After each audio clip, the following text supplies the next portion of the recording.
Alright, greetings everyone. This is part 2 of the 4th episode for the Marvel special. PCR special for Marvel Spider-Man. We were just talking about God and the devil. First about God though. And to continue our discussion,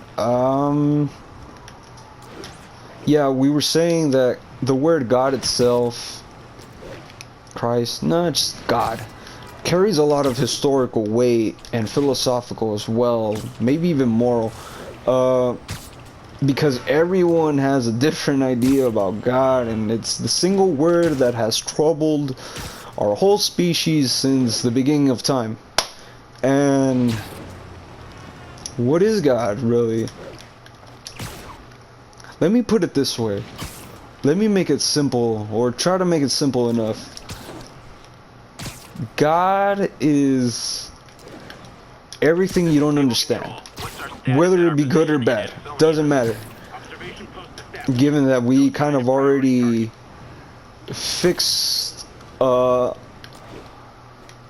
that we already corrected some erroneous thinking about good and bad, where it's not fixed, where up is good and down is bad, it's more relativistic. It's more of a point of view kind of thing. But God is just anything you don't understand and probably never will, whether it be good and bad, like I said. Because let's just say you understand the phenomena, then, or to the point where you can point to the first root cause of the whole phenomena, then you understand it. Really, there's not much mystery to it per se, because you've enclosed whatever it is that you're studying, you've enclosed it into a system of explanation. You've given it parameters. You made a finite system, infinite system finite, right? And that's it. That's all there is to it. But God, think of God as infinity itself, because first of all, we can't understand infinity even if we tried it, because the concept itself is infinite. I mean, there's just too much to understand, to know. And it has to be that way, because imagine if there was an absolute ending. Well, first of all, there would have been no beginning. There would have been nothing again. And so this this continuity of the unknown is really what keeps existence going, and that's really what God is, in a way. I mean, what else would it be? Because it's obviously not personified. It's not a person up there somewhere. It's not. It may be an entity, but not on its own. It's not any entity of its own. More of the overall entity of all there is. So in a way, we can start to understand what God really is. And unfortunately, there's been a whole lot of misunderstanding about God, because we're human. First and foremost, because we're human, and we seem to be the only species that revolve its whole way of life around that concept. See,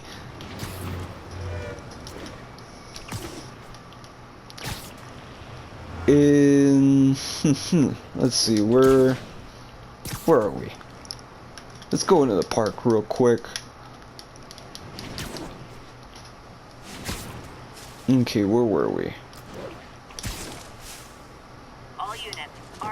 Here, we're in the water here, right beside the lake. Can we go in the water? I hope we can. Yes! Beautiful. Spider-Man can swim. That's beautiful. Oh my god, this is so nice. Well, actually, he can't swim. He's just... No, I don't think we can swim. We can just kind of... Is this swimming? Is this called swimming right here? Just pushing your arms out like that. I don't think that's swimming. That's more like rowing. We can row in the game, but we can't swim. Fuck it. So we're out of the water here. And so, okay, the thing about God is that we as humans,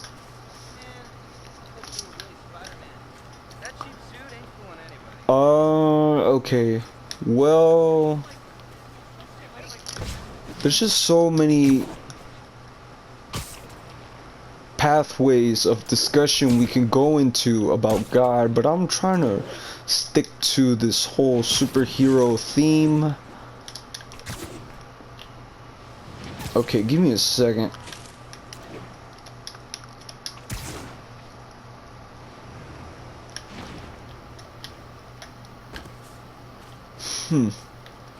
How do we... Give me a second. Let's see here. All units report of a possible narcotic sale. Move in on Central Park. So we've said that God is what you'll never understand. God can be infinity itself, what makes all things possible. Because if there was no infinity, there'd be nothing. Where are we again? Okay. The problem appears when humans, I guess when the human being evolved to a point, evolved sufficiently enough to start to cognitively apprehend nature, whatever brought him about. You see, in the beginning of man, there had to be some sort of expansive process that gave rise to the evolution of man. First of all, gave rise, you know, okay, let's take a fun trip here. Fun conceptual trip on the light and God.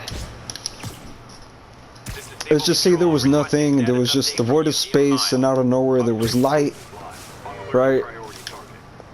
Some spark of Big Bang, we'll call it, produced everything, all the mass that there is in the universe, and joined together to form an expansive force called the sun.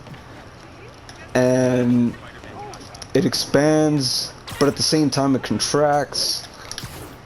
But it expands more than it contracts, really. And that is a literal form of light. And this light obviously gave rise to dynamic chemical processes in its surroundings, creating planets and, you know, debris and such.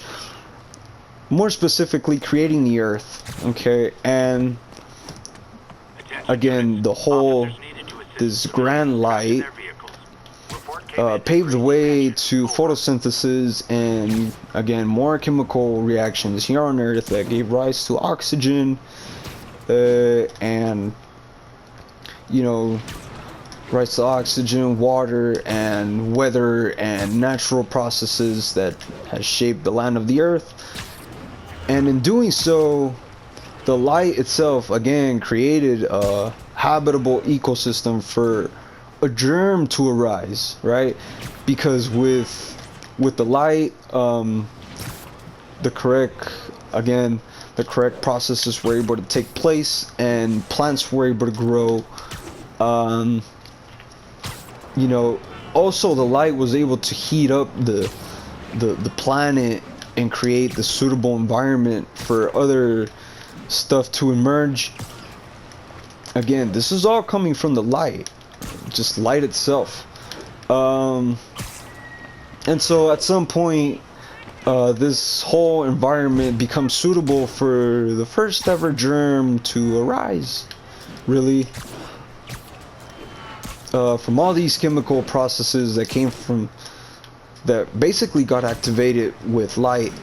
Again, I'm sorry if I'm repeating myself a bit here, but so the germ grew and it evolved itself creating itself into an animal. And then the animal grew, it expanded, it evolved, until it came to a point where its nervous system was able to provide a brain. And with that brain, there came new cognitive abilities for the human. And this is where we come a bit to a halt, because so far up to this point, everything has been an expansive process. Remember, and it all came from the light, so it's all been, I guess, positive. And now, I mean, the contractive process has been there, but it's been more subtle than anything, because the animal and the germ obviously had a divide, cellular division and whatnot, and some cells had to die and some kept growing. But there is about to be a major shift in the dominating process that will drive our evolution forward once our cognitive faculties come into place, because like I said, this whole thing has been an expansive movement, and with the rise of thinking in the human animal, which is, you know, our cognition, we start to look not outward but inward. With the head, you start to notice not the things that are outside so much, consciously, because before there was no thinking, there was just everything just was, in a way, for the animal, and the animal just did. It's not like it knew, it only felt, perceived, and did, but it didn't contemplate the way the human started to think. And so this is when the human starts to think, there's not just movement outward, you know, projectively, but there's movement inward. And that's when this whole when a big contractive process begins to again drive our evolutionary process. We start to differentiate the inner world and the outer world, and we become smarter and such.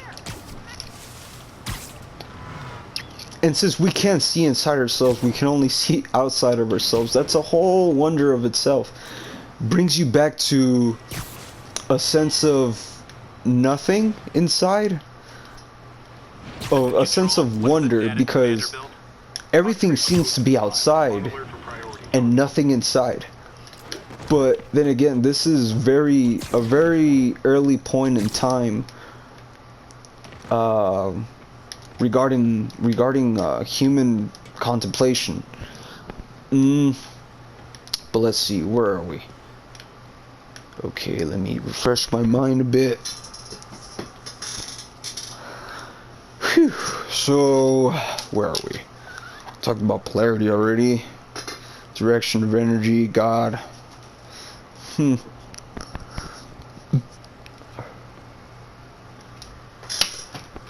And so, Disable control. Requesting status update from Museum Mile. Checkpoint secure. Free fire zone established. let's see. Give me a second here. I'm trying to find the right words. Let's see.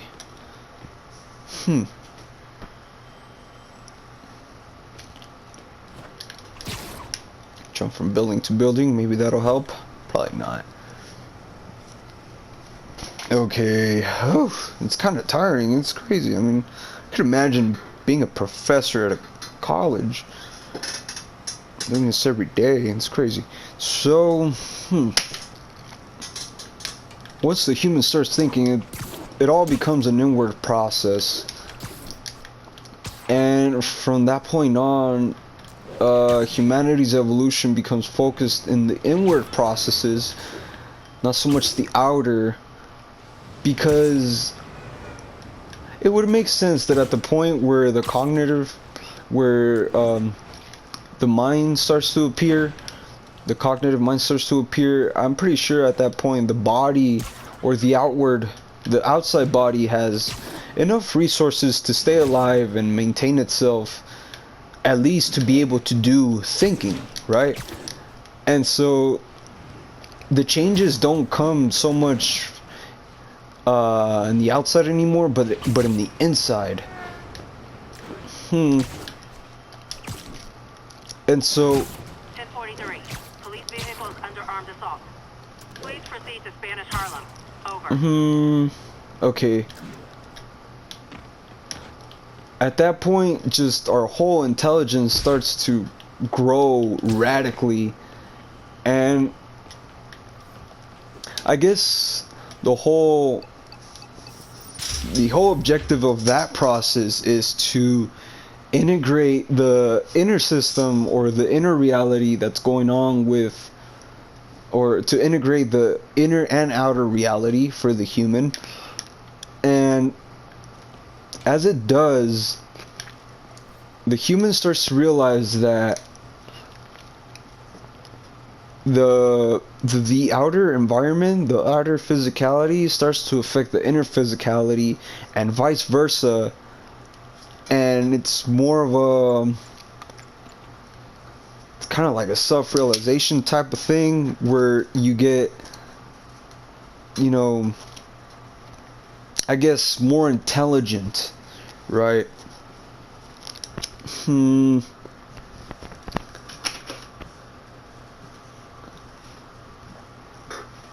you start being more conscious, really. Okay, give me a second here. Wait, what's this, first of all? I guess so. Oh, we're changing the time of the day. Cool. Whew. Okay, so let's see. Where are we?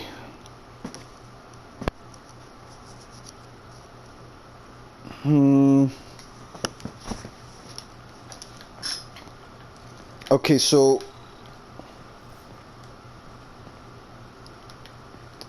what's this? I thought, wait, what am I even doing here?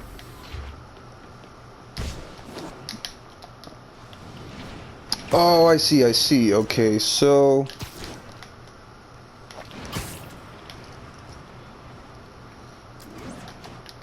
give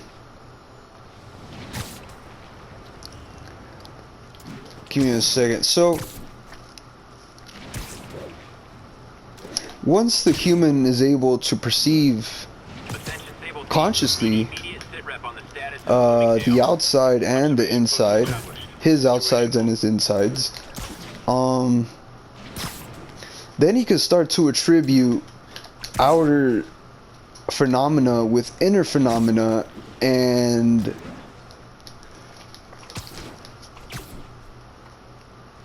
really use that attributional system to guide its behavior. Let's say, okay, well, like we said, anything that generally grows or produces light is regarded as useful or good for the human, like the sun. The sun provided light in the total darkness of the earth, where we didn't have any, where we still didn't have any electricity. A means to see. Trees grew, so that, you know, provided like some sort of safety, shade as well. Anything that grows, really, like plants as well, was useful to the human for food, energy, habitat. But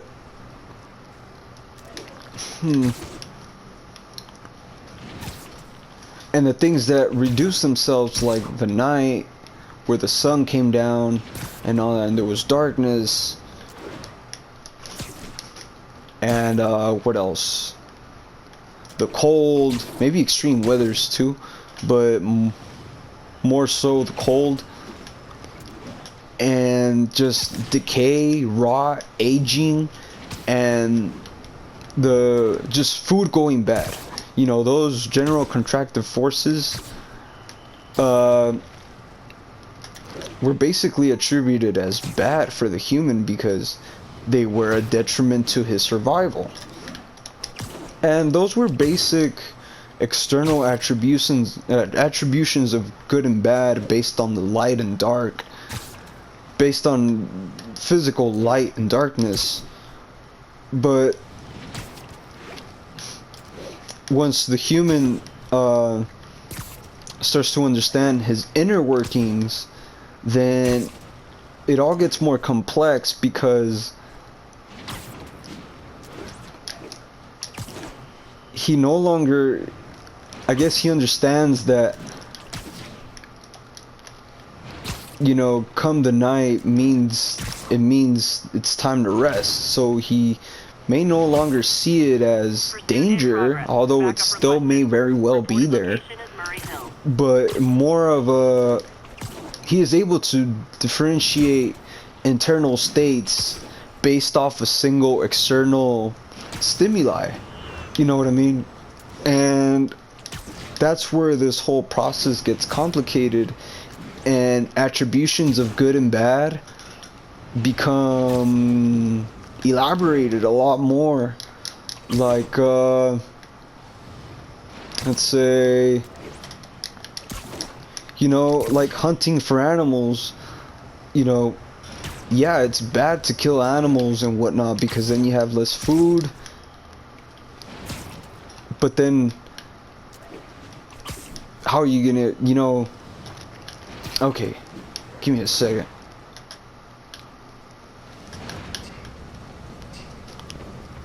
Okay, so, if you don't kill, you won't eat, and you need the protein and whatnot, at least back then.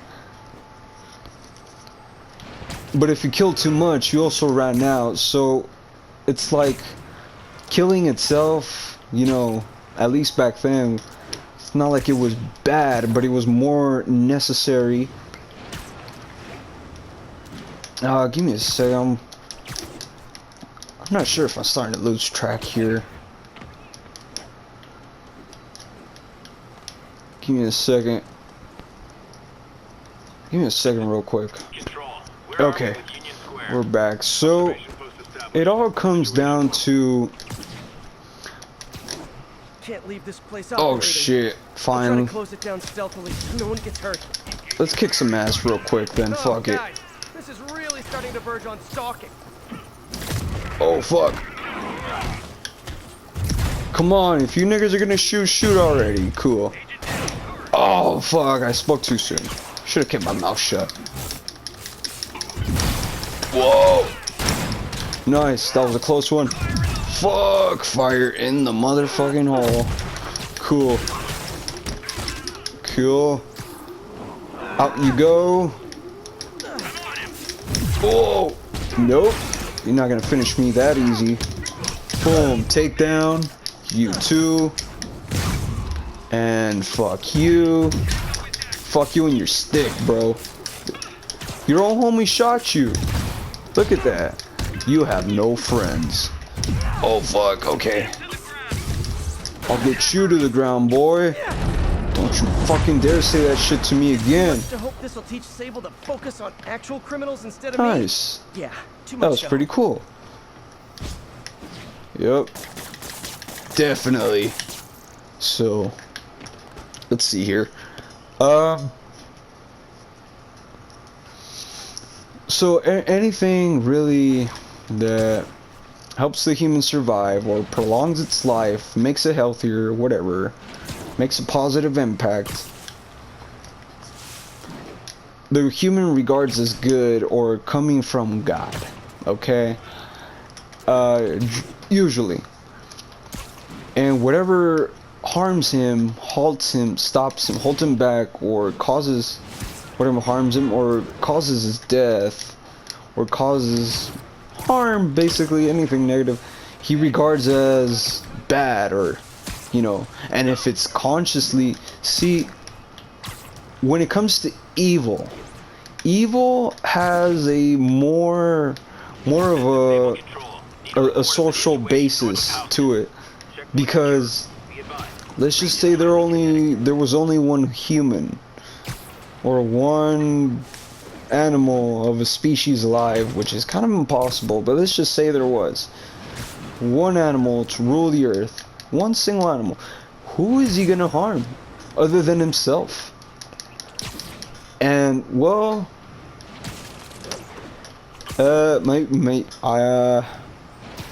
he'd harm the environment, but then again, the environment doesn't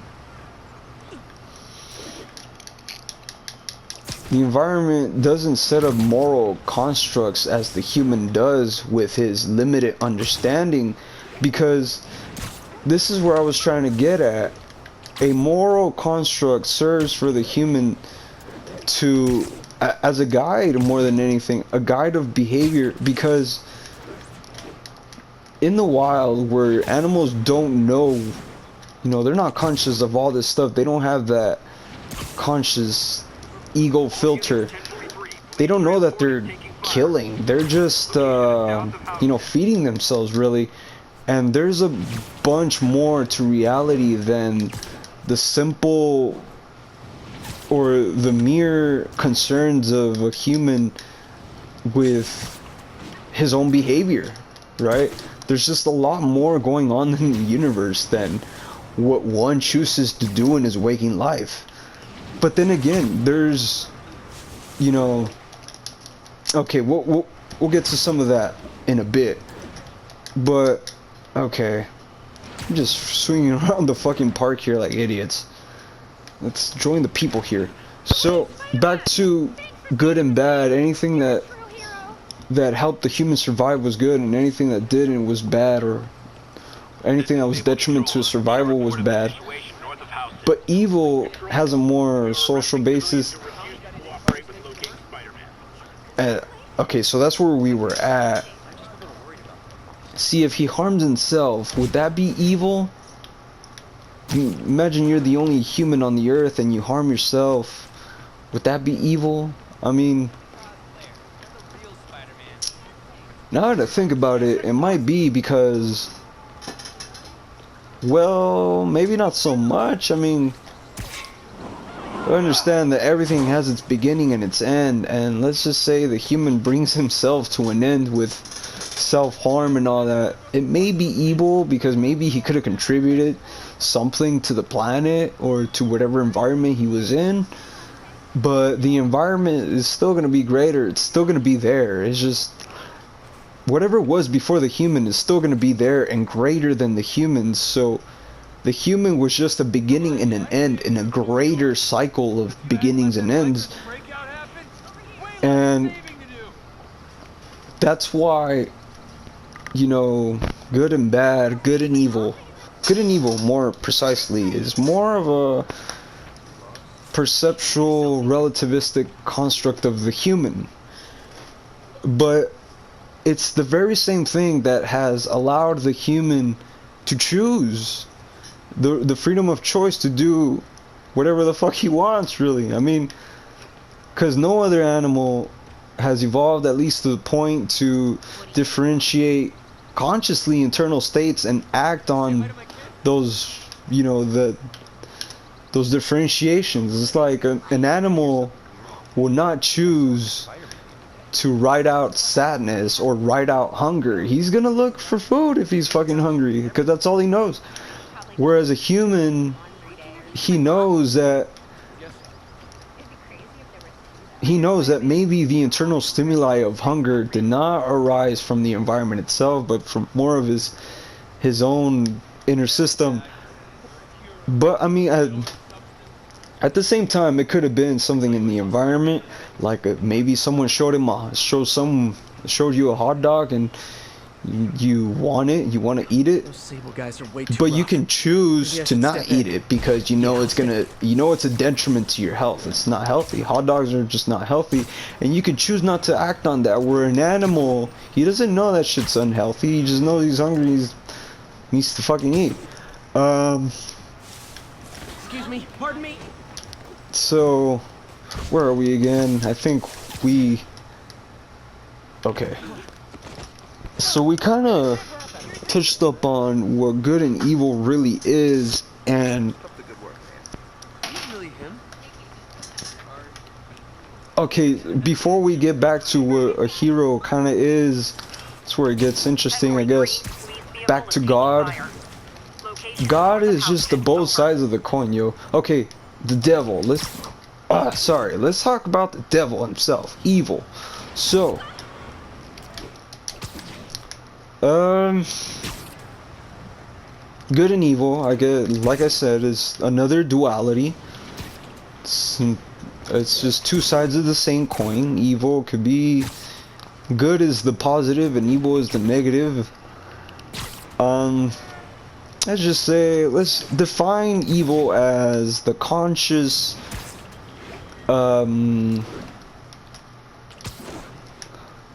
conscious negative energy, right? Because it knows what it's doing, and that's evil. Otherwise, it just was like good. Let's just say good energy knows that it's good. It doesn't matter really, because it was there either way. It just differentiated itself. It knows what it does. That's all that really happened. But before it knew what it did, it was still doing it, and so was the evil part, or the negative energy. Yeah, so it's just a matter of consciousness really, and choice, conscious choice. But God, or the devil before God, the devil is just conscious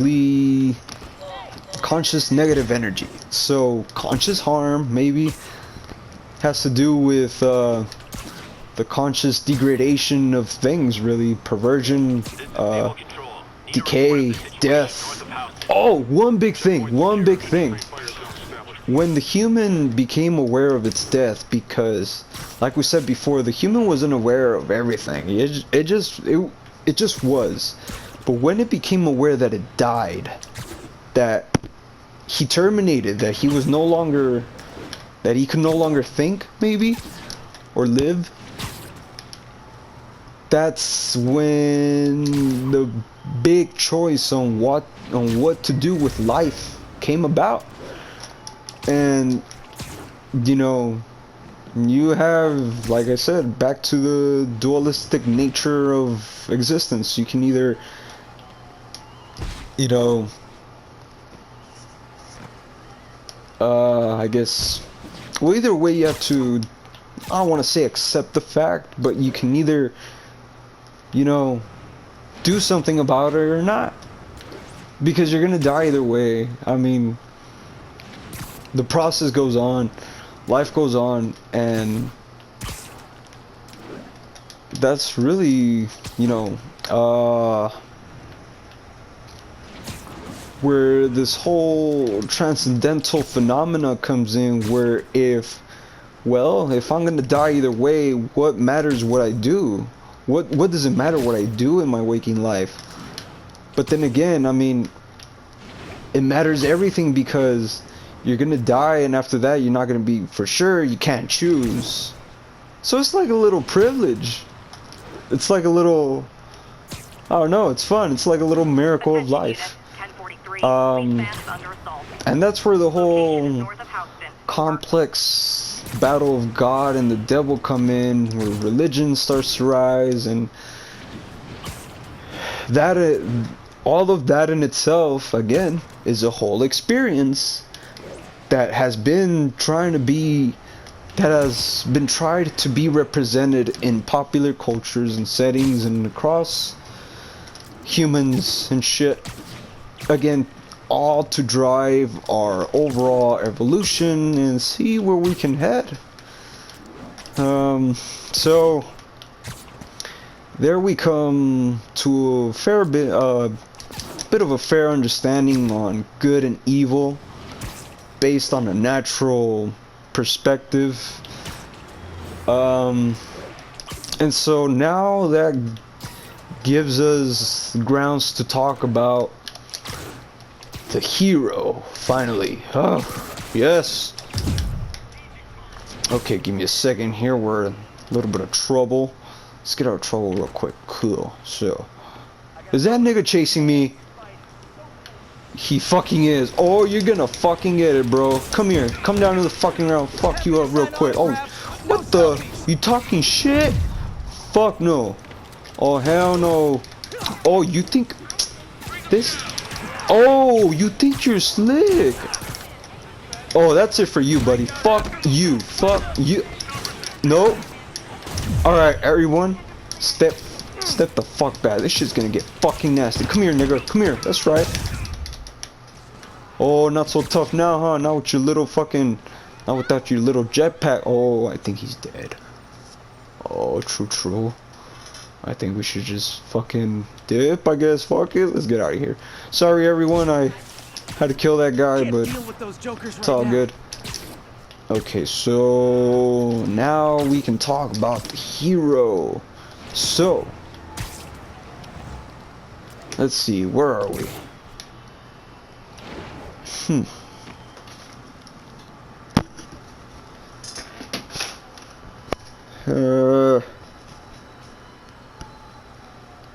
This is Stable Control. Need a report of the situation north of Houston. Control. We are arresting civilians who refuse to cooperate with locating Spider-Man. Okay, I'm looking at my watch here. I'm not sure how much time I've been recording too. Maybe the time limit's about to go off already again. I guess, you know what, I'm just gonna have to cut this episode into 3. I know it's already split into 2 parts, but it'll be worth it, I promise. I guess as for now, I thank you very much for watching this video. If you enjoyed, please subscribe, share if you will. But I sure do enjoy discussing all these things and playing at the same time, you know, being Spider-Man and whatnot. I was really hoping we could get into how this whole philosophical phenomena manifests itself in some humans as the ability to sacrifice one's self for the common good. You know how we talked about sacrificing that little urge to eat a hot dog even though it's harmful because you're hungry? This is, you know, this is concerning the big leads of humanity, where self-sacrifice for the greater good is the choice made by the hero based on this whole elaboration of good and evil and shit. But we'll get into all that in the next episode. It's gonna be fucking fun. I'm already getting excited for it. Once again, I thank you all for watching. Please share and subscribe if you enjoyed, and I'll see you on the next time. Please take care.